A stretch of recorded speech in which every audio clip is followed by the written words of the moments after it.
start with an amazing first year from Pakistan. Maybe you know him, right? He wrote a software in 2019 to 2020 called MindTalk. And MindTalk won Most Outstanding Exhibit in Chemistry, Physics, Computer Science at Yale's Engineering Association and has won awards by Society of Science USA and at Intel Science and Engineering Fair 2020. Give a big applause for Muqsit for creating conversations for the Paralyzed.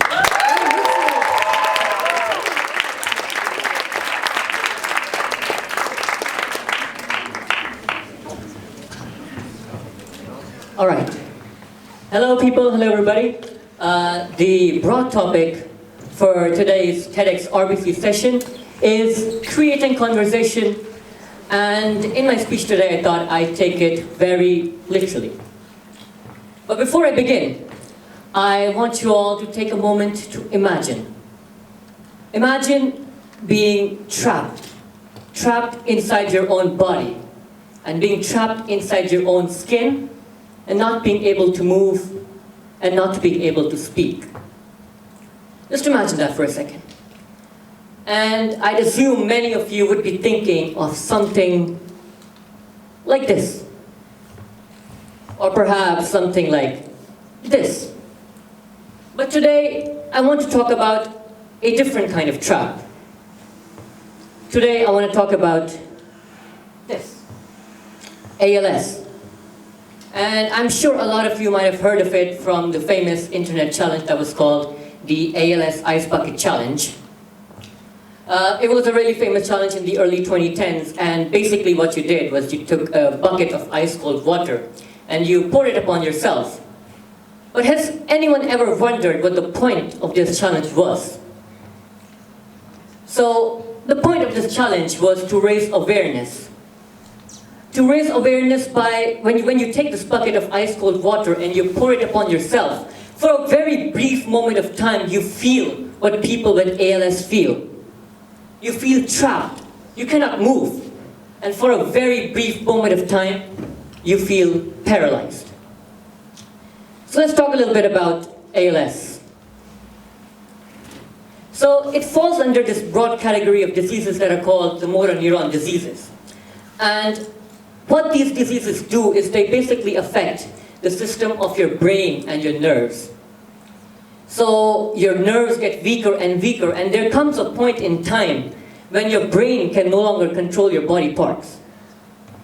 What this means is that you lose control of your body. You can no longer speak. You can no longer move. Just imagine that. I mean, it's awful that you're living, but you cannot do anything. You're thinking, but you cannot speak. You're feeling, but you cannot express. You're living, breathing, and alive, but at the same time, you're not. And the worst thing about these diseases is that there is no cure for them. So if somebody gets this disease, they take it to the grave with them. And statistically speaking, 1 in 50 people have risk of having such a disease. And a popular example would be Stephen Hawking. I'm sure a lot of you know him. He was a remarkable physicist and scientist who suffered from this disease. And he got it in his early 20s, and he started noticing the symptoms, and his ability to do daily tasks ceased to exist. He could no longer walk. He could no longer talk. He couldn't do anything. But he was lucky in a lot of ways. He was lucky in the way that he had the backing of a number of different companies like Intel and Microsoft, and they had like thousands and thousands of employees and millions of dollars of research funds, and they came together to create for him a communication system that was called the Hawking's chair. So it was software and hardware, and it came together to give him a voice so that he could communicate like us. But a lot of common people like us, when people common like us, they have this sort of disease. You know, they don't have millions of dollars of research funds. They don't have Intel and Microsoft who would come together and sponsor a communication system for them. So what happens to people like us when we have ALS? Simply put, not a lot of good things. So is there something that we can do about it? Is there something me and you can do about it? Is there something science can do about it? And the answer is yes. But before I start talking about it, I want to share with you guys a little bit of a story that would really highlight my closeness and my interest in this topic. So sometime in 2019, a family member, someone very close and near and dear to me, was on risk for such a disease. And when I got to know about it, I was horrified. I was devastated to know the suffering these people go through. And it was terrible. I mean, I could not imagine a family member wishing that they would rather die than continue living on like that. And I knew that Intel and Microsoft would not sponsor us. We don't have thousands of employees working for us. We don't have millions of dollars of research funds to put into like a communication project for ourselves. So I thought something had to be done. And if it has not been done before, it had to be done now. So then I started thinking and I started researching on this, and I looked at this problem from the perspective of the patients themselves.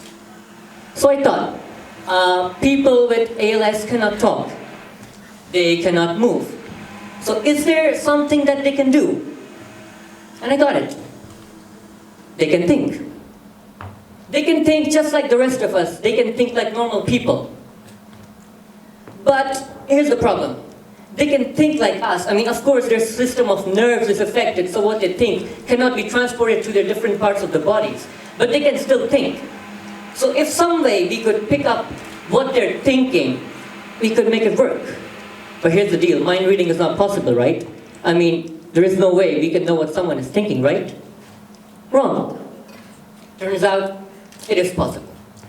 Not like they showed in Hollywood and cinemas, but it's kind of possible. So it's possible through electroencephalography.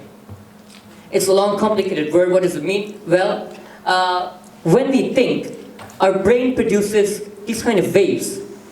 And these waves have different magnitudes, different wavelengths, different amplitudes, and different frequencies based on what we're thinking. So let's say a happy thought, a relaxing thought could have a brainwave like this, and a stressing thought could have a brainwave like that. So I thought I'd work with this. But how do you catch these waves? Well, you build a brain-computer interface.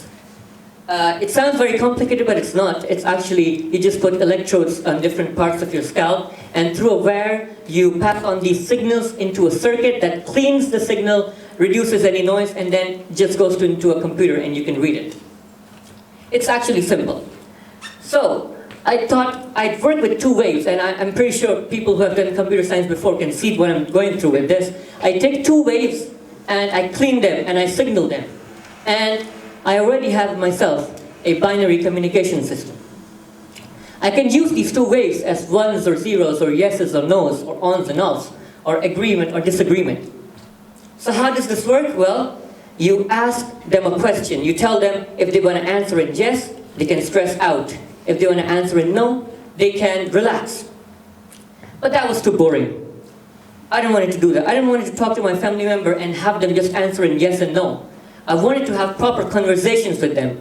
I just wanted to have normal, actual conversations with them and have them create sentences. So then, I put in 10th grade Python coding knowledge and I created this software. It's a simple software. It has different slots for words, and each of these words can be picked from a scrollable list. And you can stress and relax to move up and down in these lists. But there was another problem. There are millions and millions of words in the English dictionary. And if you scroll through all those words, it would take you ages to create even the simplest sentence. And I was confused. So then came the hardest part of my journey. This took me months and months to create. So I was texting one of my friends and I saw this. So I'm pretty sure you guys have seen it as well. When you start typing a sentence or you're typing a document, you get accurate word suggestions as you're going on. And a lot of these times, these words are very relevant and very accurate. I mean, you start typing a sentence, you already have a suggestion coming on top of your keyboard. So this is basically artificial intelligence. What it does is it looks at a bunch of factors and it just suggests to you a relevant and accurate word. So I was like, yeah, I could work with this. So the next few months I spent making my own artificial intelligence model, and it looked at a number of factors, and then it kind of suggested a word that was relevant and accurate. So then I had this system of software and hardware that I called the Mind Talk project. And I took it to a number of science fairs and stuff, but the kind of coronavirus happened and whatever. But luckily for me, the family member I made this for, they were very lucky, and they didn't go through the worst of the disease. But I kept working on it, kept polishing it, because I knew that there would be someone who might need such a technology for themselves. There would be someone like me who would not have millions of dollars or thousands of employees working for them. And I did. But that's not the point I'm trying to make. This is not a product launch. I'm not trying to get you to buy my product. No, that's not what I'm doing.